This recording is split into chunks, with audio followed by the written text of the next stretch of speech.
Hello everyone, welcome to SV Union High School and Junior College.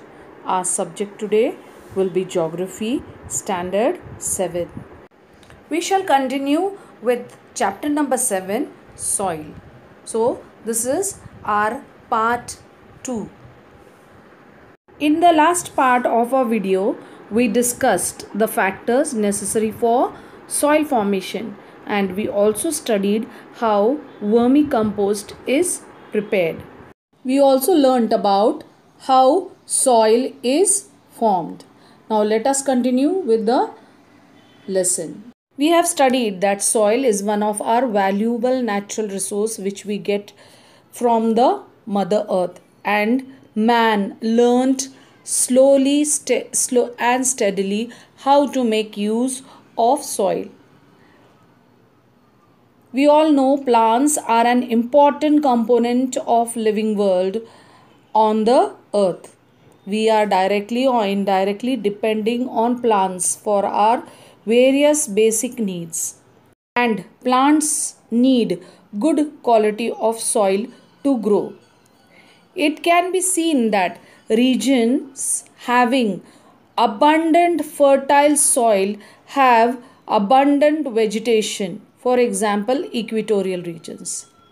Regions having infertile soil have scanty vegetations, like I told you in the last video, like deserts. Regions having shortage of soil have no vegetation at all, for example, polar regions. This show that along with the favorable climatical conditions and abundant of water and sunlight, fertile soil is also very necessary for the growth of plants. Therefore, man right from the Stone Age learned and tried to settle down in the fertile lands near the rivers, where water was also easily available for agriculture. Later, for getting richer harvest, he made efforts to increase the fertility of the soil. In this process, he started using different types of fertilizers and chemical pesticides and insecticides, which led to the record of agricultural production. Humans realized that crop production and agricultural prosperity depended on the fertility of the soil and availability of water. As a result, the fertile soils along the river valleys gave high yields, giving rise to ancient river valley civilization. And we have learnt about these civilization in 5th standard. Gradually, there arose a competition among the people to discover fertile land and settle there. The production of the crops, fruits and flowers in a certain region depend on the type of the soil present in that particular region. For example, crops like jawar and bajra are produced in the regular soil of Maharashtra, whereas soils in Konkan produce rice. We all know that various different places are famous for their production, like Nagpur is famous for its oranges, Nashik is famous for grapes, Mahabaleshwar is famous for the growth of strawberries, etc. We have always heard that rice is the staple food of the people in Konkan region. Konkan is the coastal strip of Maharashtra.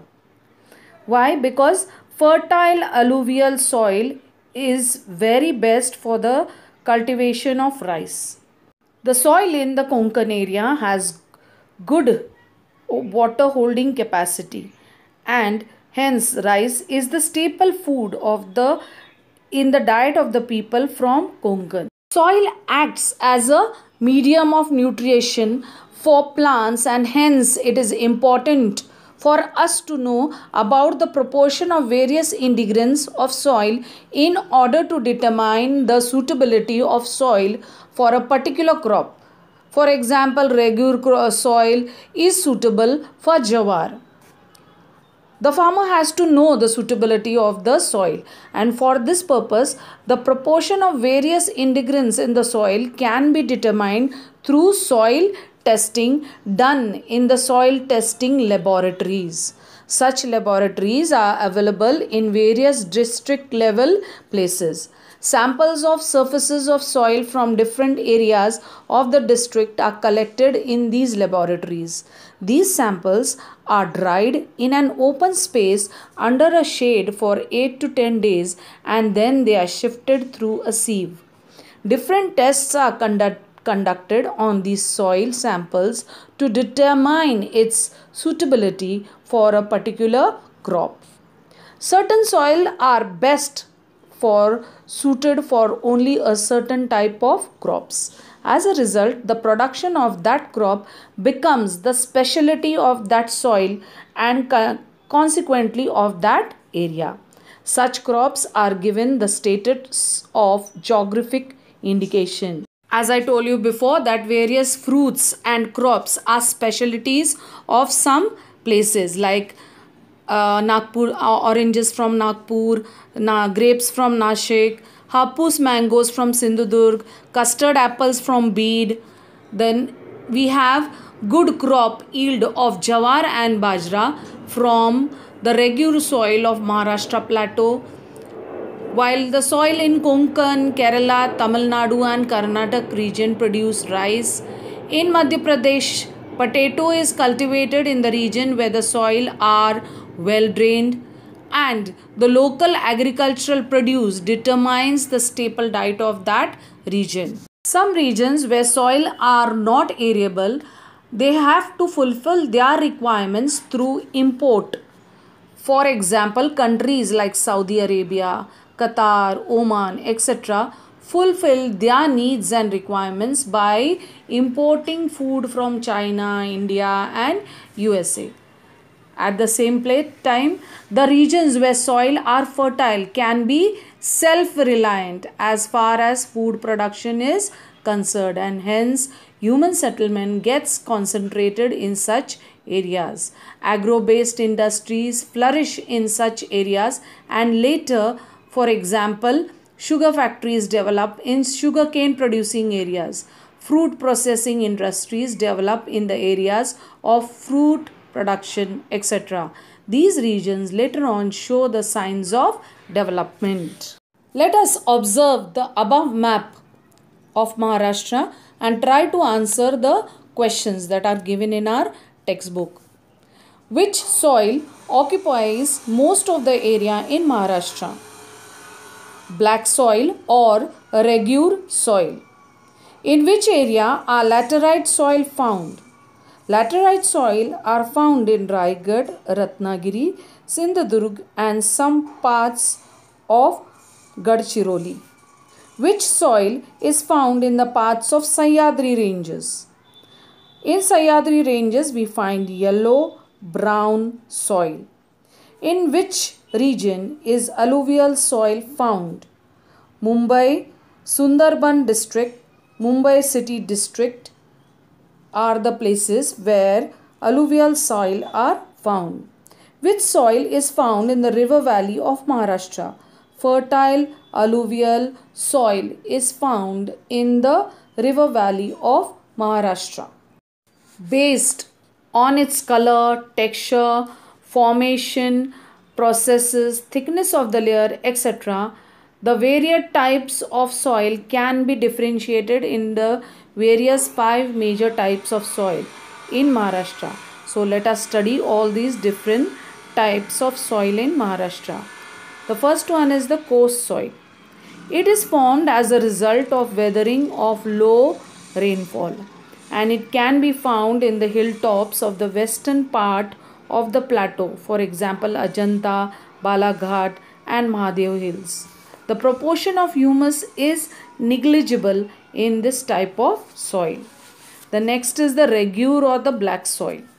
This soil is found in the areas of medium rainfall in the valleys and alluvial plains of river basins. Dark black soil found in the western part of Deccan Plateau and medium black soil found in the eastern part, that is Vidarbha, are the types of regular soil. The proportion of organic component is less in this soil. Laterite soil. This type of soil is formed due to erosion of rock in heavy rainfall areas. Due to the chemical reaction of the iron in the parent rock with the oxygen in the air, this rock gets reddish orange color. This type of soil is found in the coastal belt of Konkan to the west of Sahyadris and the east of Vidarbha. Alluvial soil of the coastal strip. This soil is formed by alluvium deposited by the rivers flowing in the Konkan region, which are short and the flow with great speed. This soil is found at the mouth of the rivers in the western coastal strip. Example, areas around Panvel, Uran coast, etc. Yellow brown soil. These soils are found in the areas of extreme rainfall like Chandrapur, eastern part of Bhandara and parts of Sahyadri mountains. Since these soil are not very fertile, they are not useful for agriculture. I hope you have understood this part of my explanation. We shall continue this lesson in the next video.